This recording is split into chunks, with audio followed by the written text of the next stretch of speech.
बिस्मिल्लाहिर्रहमानिर्रहीम। अस्सलाम वालेकुम डियर स्टूडेंट। आज का हमारा लेक्चर फर्स्ट ईयर केमिस्ट्री के चैप्टर नंबर 1 से रिलेटेड है कि हमारे पास अगर कोई कंपाउंड अवेलेबल है तो हमने उसका एम्पिरिकल फार्मूला कैसे लिखना है और एम्पिरिकल फार्मूला है क्या। कंपाउंड का एम्पिरिकल फार्मूला लिखने से पहले हमें ये पता होना चाहिए कि एम्पिरिकल फार्मूला क्या होता है। किसी भी कंपाउंड में जितने एलिमेंट मौजूद होते हैं उन एलिमेंट्स की सिंपलेस्ट रेशियो के बारे में हमें बताता है एम्पिरिकल फार्मूला। एम्पिरिकल फार्मूला क्या है? किसी भी कंपाउंड में मौजूद डिफरेंट एलिमेंट की जो आपस में रेशियो है उसके बारे में बताता है। अब फॉर एग्जांपल हमारे पास ग्लूकोज है।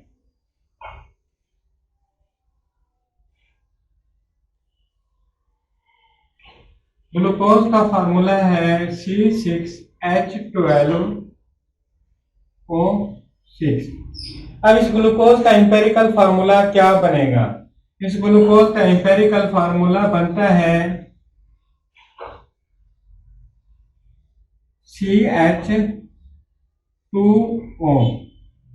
ये फार्मूला हमें बता रहा है कि कार्बन, हाइड्रोजन और ऑक्सीजन आपस में इस रेशो के हिसाब से पाए जाते हैं 1:2:1।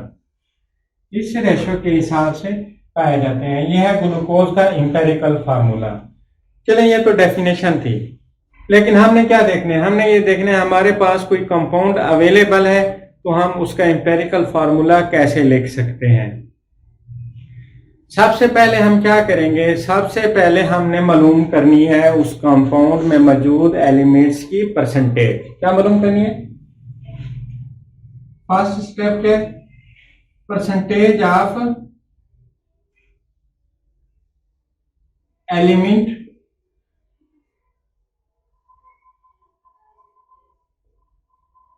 इन a compound.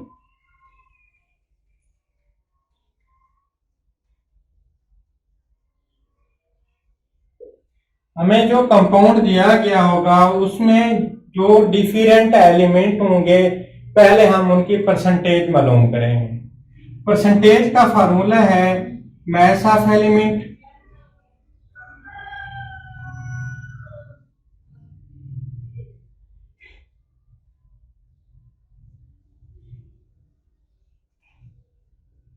Divided by mass of compound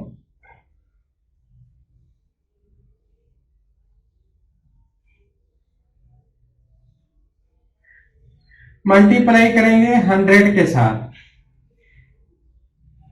जो कंपाउंड दिया गया उसमें मौजूद एलिमेंट की परसेंटेज मालूम करनी है। परसेंटेज मालूम करने के लिए हमें पहले मालूम करना पड़ेगा मास ऑफ एलिमेंट। कंपाउंड का मास हमें दिया गया होगा, उसको फिर क्या करना है? इन दोनों को आपस में डिवाइड करके 100 के साथ मल्टीप्लाई करना है। परसेंटेज मालूम करने के लिए हमें किसी भी कंपाउंड के लिए क्या करना पड़ता है? सबसे पहले हम उस कंपाउंड का एनालिसिस करेंगे। एनालिसिस होता है तज्जिया। ये मैंने लास्ट लेक्चर में आपको आपके साथ डिस्कस किया था, कंप्लीटली एक्सप्लेन किया हुआ है इसको। हम क्या करते हैं? मैथ्स मालूम करने के लिए एनालिसिस करते हैं। एनालिसिस की दो टाइप्स हैं, क्वालिटेटिव और क्वांटिटेटिव एनालिसिस। क्वालिटेटिव एनालिसिस में हम क्या करते हैं? उस कंपाउंड में मौजूद एलिमेंट की टाइप के बारे में पता करते हैं। क्वांटिटेटिव एनालिसिस में हम ये मालूम करते हैं जो कंपाउंड हमारे पास मौजूद है उस कंपाउंड में जो एलिमेंट्स मौजूद हैं उन एलिमेंट्स का मास क्या है, कितना मास पाया जाता है, अमाउंट मालूम करते हैं, क्वांटिटी मालूम करते हैं क्वालिटेटिव एनालिसिस में। तब जाकर हमारे पास क्या आता है? मास आता है एलिमेंट का। मास मालूम करने के लिए हमें क्या करना पड़ेगा? मास मालूम करने के लिए हमें कंपाउंड का एनालिसिस करना पड़ेगा, क्वालिटेटिव और क्वांटिटेटिव एनालिसिस। दूसरा स्टेप क्या है? अब हमारे पास एलिमेंट्स की परसेंटेज आ गई। दूसरे स्टेप में हमने मालूम करना है number of mole.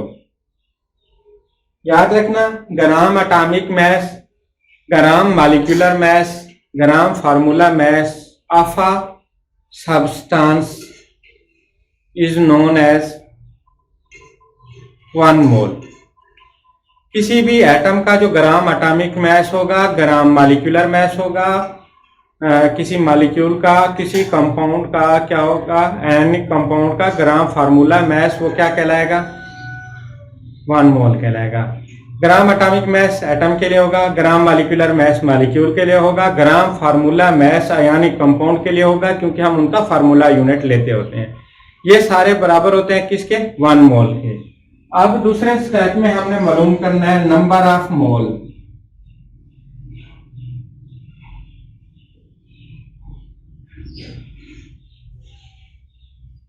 Number of मोल को हम दो तरीकों से मालूम कर सकते हैं, एक mass of element,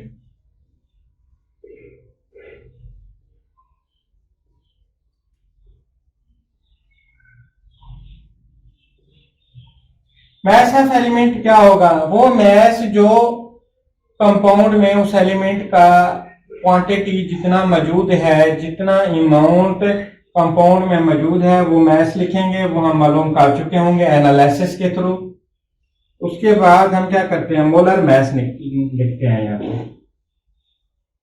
molar mass of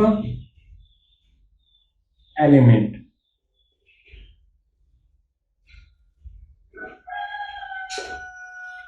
molar mass क्या है, यही एटॉमिक मास क्या होता है, मोलर मास होता है।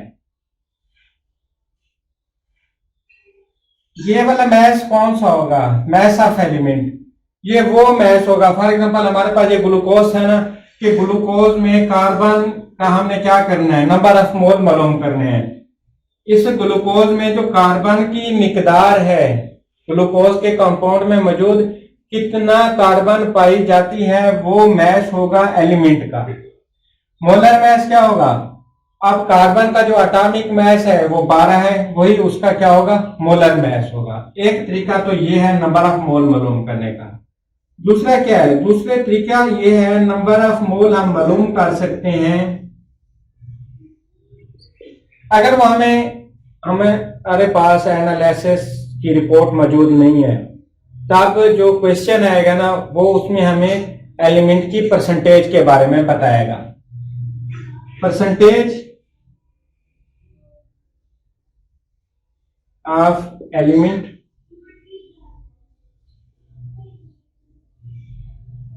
जो एलिमेंट की हमें परसेंटेज दी गई होगी, हम क्या करेंगे, उसी को डिवाइड करेंगे एलिमेंट के मोलर मास पे।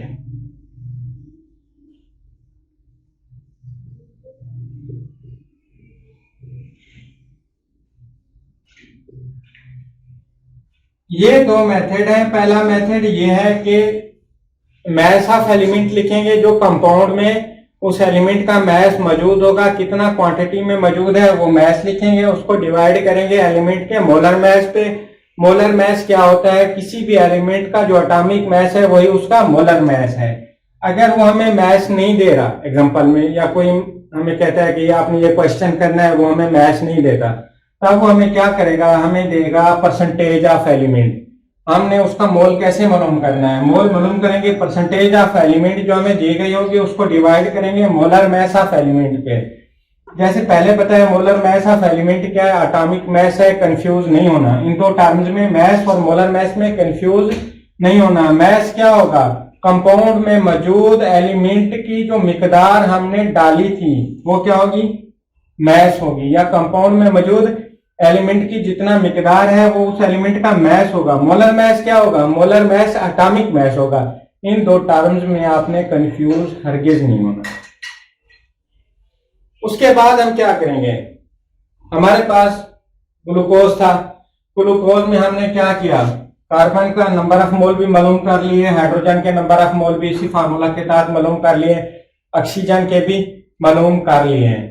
अब हम क्या करेंगे, हमारे पास इन एलिमेंट्स के जब नंबर ऑफ मोल्स आ जाएंगे, हम देखेंगे कि इनमें से कम नंबर ऑफ मोल किस एलिमेंट के हैं।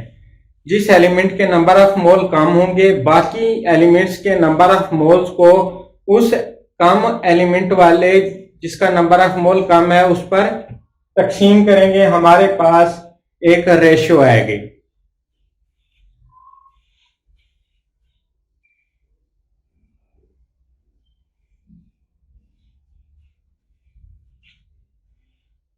नंबर ऑफ मोल आ गए, हमने क्या करना है, डिवाइड करना है, डिवाइड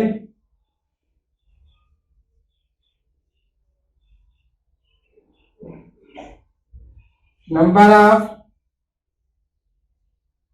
मोल ऑफ एलिमेंट्स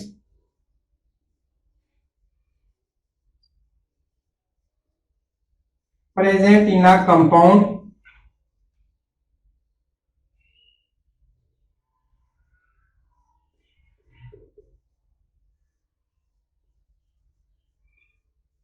किसके साथ डिवाइड करना है, उस नंबर ऑफ मोल के साथ जो सबसे कम होगा by smallest number of mole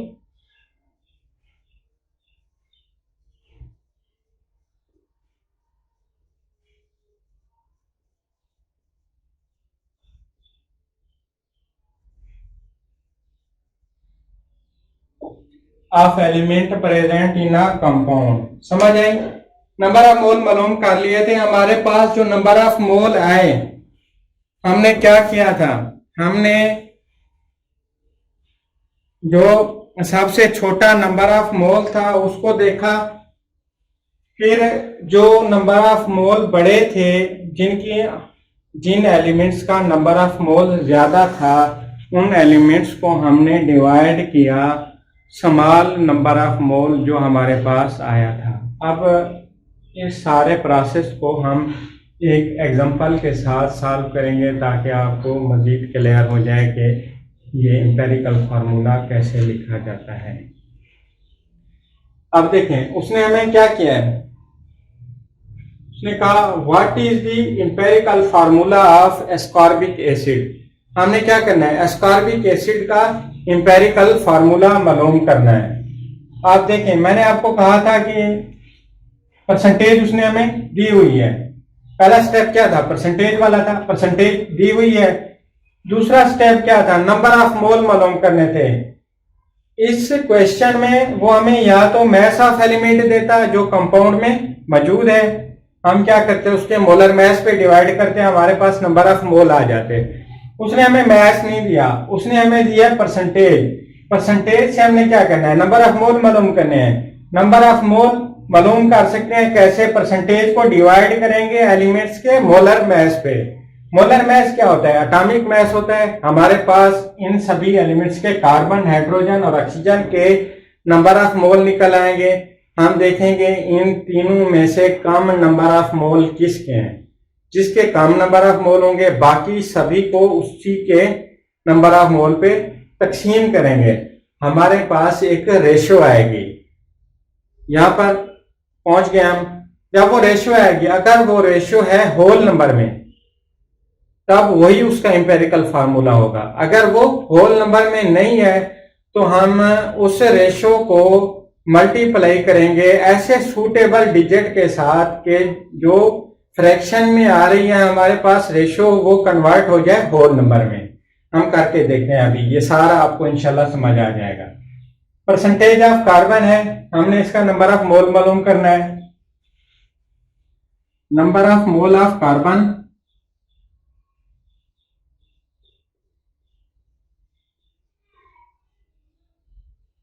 carbon के कैसे मालूम करेंगे, परसेंटेज को, ये हमें परसेंटेज दी गई है, परसेंटेज को डिवाइड करेंगे कार्बन के मोलर मैस के साथ। कार्बन का मोलर मैस क्या है, उसका एटॉमिक मैस है 12 पे इसको क्या करेंगे, डिवाइड करेंगे। हमारे पास कार्बन के नंबर ऑफ मोल आएंगे। उसके बाद नंबर ऑफ मोल ऑफ क्या दिया गया, हाइड्रोजन।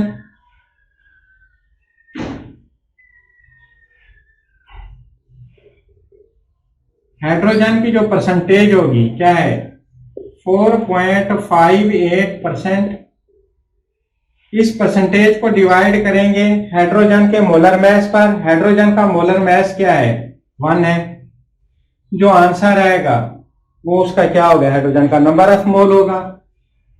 तीसरा कौन सा दिया गया है एलिमेंट, ऑक्सीजन।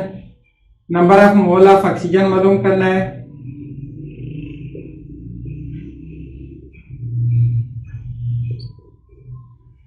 ऑक्सीजन की परसेंटेज कितना दिया है? 54.5%। अब जो ऑक्सीजन का मोलर मैस है वही उसका एटॉमिक मैस है। ये बार बार मैं रिपीट इसलिए कर रहा हूं ताकि आपको मोलर मैस और एटॉमिक मैस में कंफ्यूजन ना रहे। मोलर मैस और एटॉमिक मैस एक ही चीज है। ऑक्सीजन का जो एटॉमिक मैस है जिसको हम यहाँ पे मोलर मैस लिखे हुए हैं, मोलर मैस क्या है उसका? 16 है। उसको 16 पर डिवाइड करेंगे, हमारे पास जो आंसर आएगा वही उसका क्या होगा? मोलर मैस होगा, सॉरी नंबर ऑफ मोल होगा। अब हम इनको डिवाइड करते हैं, डिवाइड करके देखते हैं 40.92 डिवाइडेड बाई 12, आंसर आएगा 3.14।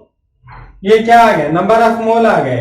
इसके साथ लगाएंगे ग्राम एटम या ग्राम एटॉमिक मैस। ठीक है, मोल भी लिख सकते हैं, सिंपल आप मोल लिख लें यहाँ, क्योंकि मोल निकले हैं ना हमारे पास, मोल लिखे।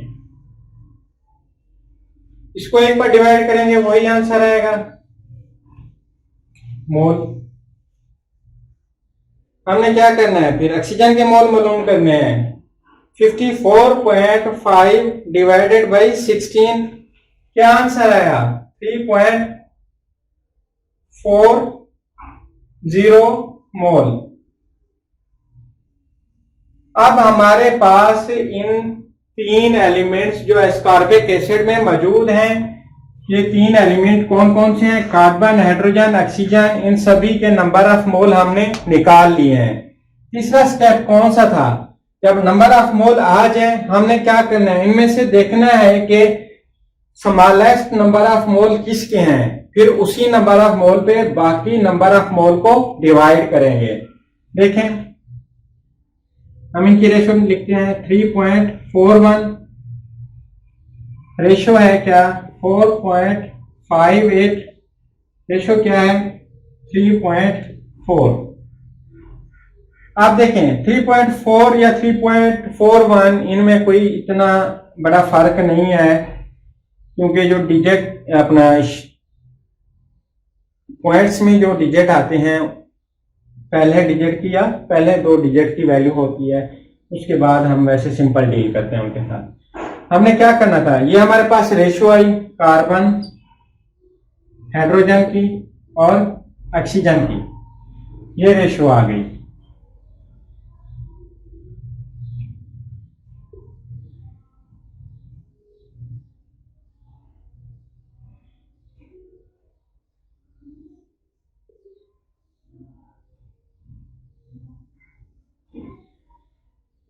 इस रेशो में हमने देखना है कि स्मॉलेस्ट नंबर ऑफ मोल कौन सा है, ये वाला है 3.4। अब इस 3.4 के साथ हम इन सभी को क्या करेंगे? डिवाइड करेंगे। Divide 3.41 divided by 3.4। उसके बाद यहां पर लिख लें रेशो, इसको भी इसी नंबर ऑफ मोल पर डिवाइड करेंगे क्योंकि स्मॉलेस्ट यही है। इसके बाद इस नंबर ऑफ मोल को भी हमने इसी पे डिवाइड करना है। अब इनको डिवाइड करेंगे, आंसर क्या आएगा? 1 आएगा। इसको डिवाइड करेंगे, आंसर क्या आएगा? 1 आएगा। 4.58 डिवाइडेड बाई 3.4, ये आंसर आता है 1.43। मैंने कहा था अगर ये वाले रेशो होल नंबर में आएगी तो वही क्या होगा? उसका इंपेरिकल फार्मूला होगा कंपाउंड का। लेकिन ये जो हाइड्रोजन की रेशो है, नंबर ऑफ मोल निकले हैं रेशो के हिसाब से, वो होल नंबर में नहीं है, ये है फ्रैक्शन में। अब हमने क्या करना है? इसको होल डिजिट में कन्वर्ट करना है। होल डिजिट में हम कैसे कन्वर्ट करेंगे? किसी ऐसे नंबर के साथ इसको मल्टीप्लाई करें कि ये वाला जो फ्रैक्शन है ये होल नंबर में कन्वर्ट हो जाए। अब हम इन तीनों को मल्टीप्लाई करते हैं 3 के साथ, क्योंकि हमारे पास है 34, पॉइंट में क्या है 34, जब इसको 3 के साथ मल्टीप्लाई करेंगे तो ये 1 के बराबर हो जाएगा। 3 मल्टीप्लाई वही 1, ये वाला नंबर ऑफ मोल, 3 को मल्टीप्लाई करेंगे किसके साथ, number of mole of hydrogen के साथ, फिर 1 को मल्टीप्लाई करेंगे किसके साथ, जो नंबर 3 को मल्टीप्लाई करेंगे number of mole of oxygen के साथ। हमारे पास आंसर आएगा 3, 4, क्योंकि जब इनको मल्टीप्लाई करेंगे यही आंसर आएगा 3। अब हमारे पास जो रेशो आई है एलिमेंट्स की वो ये है 3, 4, 3। अब पहले नंबर पर क्या चीज मौजूद थी, कार्बन मौजूद थी। यहां पर हम इसका इंपेरिकल फार्मूला लिखने लगे हैं। Empirical formula of ascorbic acid क्या होगा, रेशो निकली 3, 4, 3। सबसे पहले कौन सा था, कार्बन था, कार्बन को लिख दिया। उसके बाद क्या है, हाइड्रोजन है, हाइड्रोजन को लिख दिया। उसके बाद ऑक्सीजन है, ऑक्सीजन को लिख दिया। अब हमने क्या करना है, इसी हिसाब से इनकी रेशो लिखनी है। कार्बन 3 आएगा, हाइड्रोजन 4 आएगा, ऑक्सीजन 3 आएगा। यह है एस्कॉर्बिक एसिड का इंपेरिकल फार्मूला। इन सारे स्टेप्स को फॉलो करते हुए आप किसी भी कंपाउंड का इंपेरिकल फार्मूला लिख सकते हैं। नेक्स्ट टॉपिक में हम डिस्कस करेंगे empirical formula through combustion analysis. Combustion analysis के थ्रू हम किसी कंपाउंड का इंपेरिकल फार्मूला कैसे लिख सकते हैं। साथ रहिएगा। अल्लाह हाफिज।